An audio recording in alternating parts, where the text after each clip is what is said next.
have been talking with you guys about all these weird, crazy, drastic diets.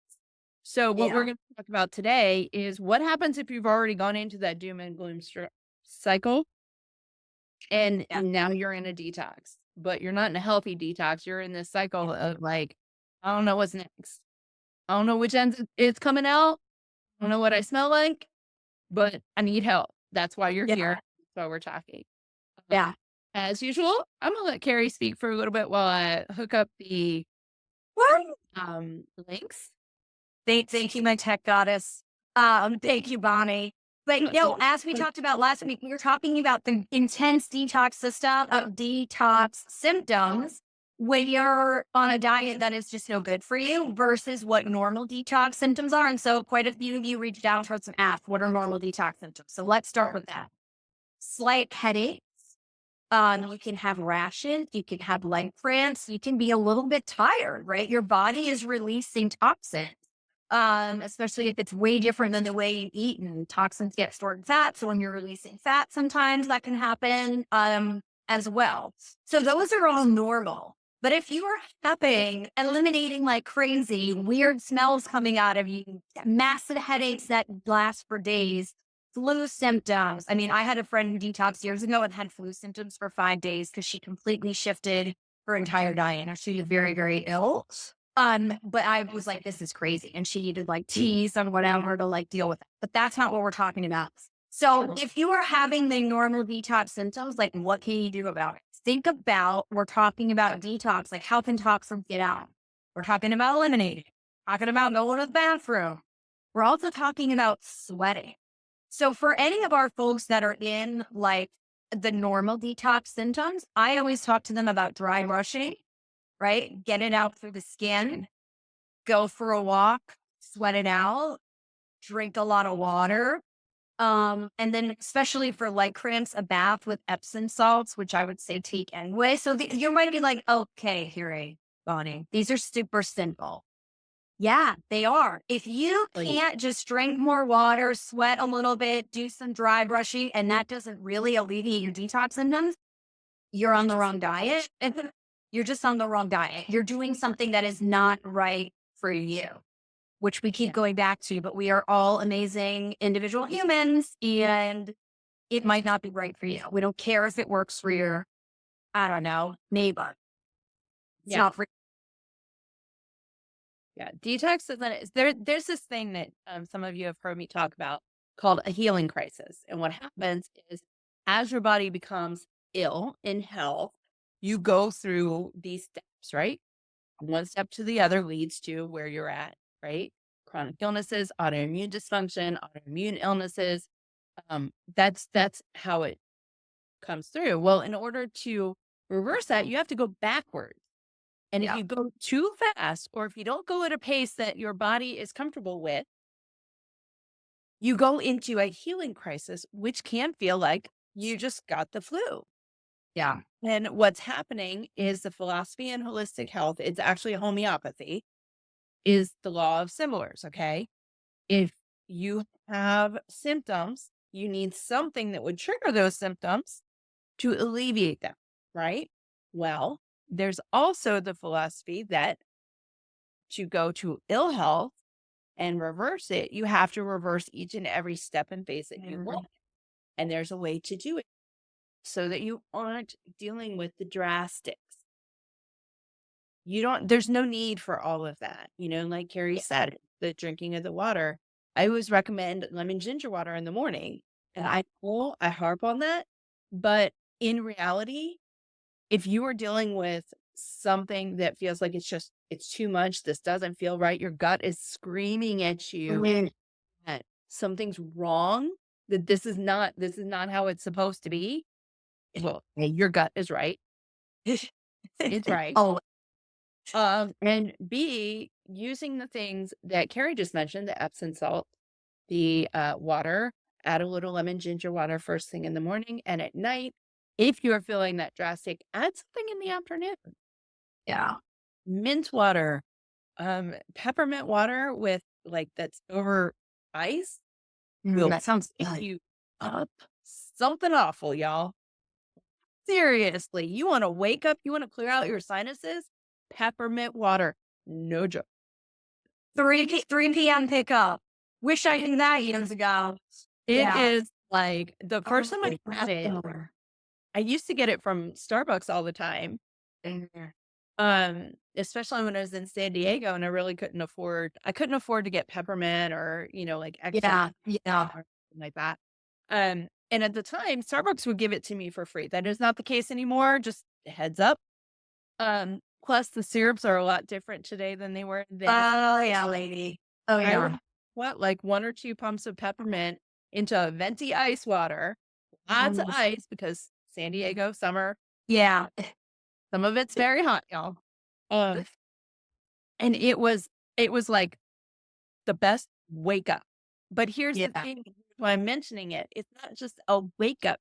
That mint helps ease trauma and any sort of unsettled feeling, nausea, Yeah. motion sickness, like it heals all of that. It puts balance into your brain and into your gut to ease those symptoms.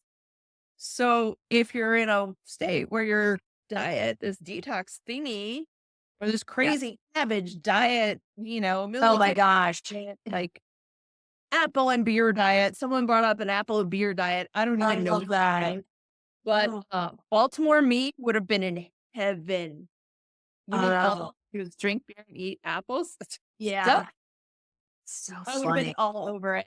Didn't know about it, Yeah. but I'm all over it. Yeah. And now, Now, beer was never my friend ever. But I took a sip of my dad's beer when I was 5, and I was like, "This tastes terrible," and I could never drink beer after that. Yeah. So that's not, I mean, all the extreme diets sound terrible, but that one sounds terrible to me. So I'd be eating nothing, drinking nothing. I guess I could eat apples, but I would be drinking beer. So so total side tangent. You guys will laugh. Many of you have heard this, and if you're in the family, you already know this because you told me the story. But when I was 2, we were at I think it was my Uncle Stan and my Aunt Laura's wedding, right? And Uncle Stan and Aunt Laura are the Funkles, right? The fun aunt, the fun uncle. oh, okay. Yeah. And I strive to be my Aunt Laura when I get older because that woman has, she is skydiving, she is living life, she is going Yeah. on adventures, she is not slowing down. And Yeah. I'm so do that when I'm older. Yeah. So, and I mean, they chose not to have kids, which everybody has a choice. Everybody makes their own decision. And let me tell you, the life that she is living is exactly the life that she wants to live. So Yeah. the fact that this came from their wedding is it's ironic. My sister was a newborn and my mom and dad were both drinking beer at the wedding. My dad got a new beer. Something happened with my sister. So my mom handed my sister to my dad. My dad hands me his beer. My mom comes back a few minutes later, takes my sister from my dad so my dad can finish his beer, right? He forgets that he got a beer, so he went and got another one. While he hands my sister to my mom hands me her beer. I'm 2. Oh my I drank God. both of those. And when my dad came back, he's like, why is she like I was Oh my gosh. Yeah. so at that point, I guess I was hooked. So my parents No, brought right. me So I'm drunk at the 2. opposite. I was the total opposite. Like, yeah. It's, oh, It is hilarious. yeah. It's like one of Yeah. those stories that everyone tells. Yeah. I would have been all over the beer and the apple when I was in Baltimore. I don't Yeah. know, but But anyway, if you are right now on some kind of weird extreme diet where you're starving, you have massive headache, like all the stuff that we talk about, like you just like something is not right, please reach out to us. Please let us like chat with you about like what you can do or if you want to try something else. Yeah. well, at least so that you can ease off of it. And something that I get a question about a lot is what does it mean you're starving? Like, how do you know that your body is starving? Oh, that's a good question. It's going to be sugar cravings. If you have sugar cravings up the wazoo, nothing to eat is helping you ease them. Your body's in starvation mode. And if it goes, and I get it, people, like there's a lot of research out there that has been saying, that's not a thing. Well, okay. Yeah. Like if your body needs nutrients, it's starving. Yeah. And when it's starving, it needs fuel. The biological response for that is sugar because sugar is energy. Yeah. And I'll also add, if you're eating this much for lunch, right? If you're doing one of those, I can only eat this much of a container, and you're hungry an hour later, you're on a starvation diet. You are not eating the amount of food that you need, and it'll probably show up as just hunger or sugar cravings. So Yeah, something ain't right. Let's figure it out together. exactly. And don't do this, go into it drastic and come out of it drastic. Don't do that Yeah. because it's just gonna you're not helping yourself. Like it sounds like in a lot of cases when we talk, I know what I hear from people is, "Oh, but you told me to stop." That's not what Yeah. we're saying here. Do not go cold turkey. You don't ever want to go cold turkey. You don't ever want to go 1,000, Yeah. 1,000 miles per hour straight in because Yeah. that is actually perceived as trauma to your body. And it will trigger stress. Trigger a stress response, which increases your cortisol production, which drains your fuel, which leads us back to sugar cravings. Good old sugar. Yeah. Yeah. So that's not what we're saying. But what we are saying is this: if you're in a place where you feel like you have done this drastic thing and it's not feeling right, let's have a conversation, either with both of us or one of us, and let's get you out of it Yeah. into something that is a little bit more aligned with what your goals are, the pace you want to take, and how, like, let's get you there Yeah. instead of We did. bring yourself. Yeah. And feeling good. Yeah. How can you feel your best? Like, let's figure that out. Let's do it. Yep. Your body knows, and the way that it manifests being healthy is you feel good. Yeah. You feel like you can get up out of bed, not like drag your butt. You Yep. feel, and it doesn't feel like you're dragging through the day. It doesn't feel like you're lacking anything. Yeah. Yeah. If you're dragging through the day and you're not on a crazy diet, still please talk to us so we can help you navigate that too. I feel like again, as women, we're like, oh, we're just tired because we have a lot of responsibility. But like, if you're feeling tired, like diet, I mean, I'm so biased, but food has a lot to do with it. So let's figure that out too. Mhm. Yeah. Yeah. You can always tell when I've eaten something that my body doesn't. Yeah. Uh, Yeah. and Yep. I struggle to keep up with the boys. And, there's not a huge difference, but it's enough that I'm like, man, Yeah. I'm not usually annoyed. I'm not or easily annoyed. One that like feels like I, let me just take a minute to breathe and like catch my breath. Yeah. Yeah. Um, that's not me. Like Yeah. I'm the person that everyone tells not to drink any caffeine because I don't need it. You Yeah. know. Yeah. So Uh-huh.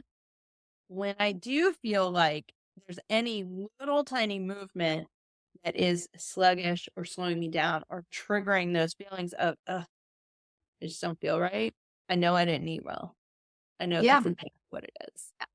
So, and that's a huge piece of it too, like eating for energy for yourselves. So, great. So that's what we want to talk about because people got a lot of questions. They're like, oh yeah, we should talk about what's normal detox Good. and what is not, and a few things that you can do for it. So hopefully that's helpful. I hope so. And, if you are listening to this, you have more questions, reach out. And just a heads up, we are going to deep dive into this in our upcoming masterclass. Keep your eyes peeled. We have a few details that we're nailing down. And then we're going to put that out there and invite away. And we are excited to chat with you guys. And we'll have some goodies for you too. Yeah, so it's going to be fun and walk away with, you know, some great information. Yeah. Exactly. Something that's actually going to help. Yeah. Because I mean, how many master classes and workshops and webinars do we go to? And we're just like, well, what did I get out of that? Yeah. Yeah. What do I do now? Oh, was there? Yeah, we're gonna give you information, that's for sure, because we're really good at that. Yeah. But we're also gonna help you implement that information Yeah. and give you steps to doing that on your own. So, if you have not already, action will be taking place likely in the community. So you might want to hop over there anyway. So I will put a link to that below this in the comment. And yeah, post up your questions, send us DMs if you don't want to put it out there publicly. That's perfectly fine too. And Yeah. All right. chat with y'all later.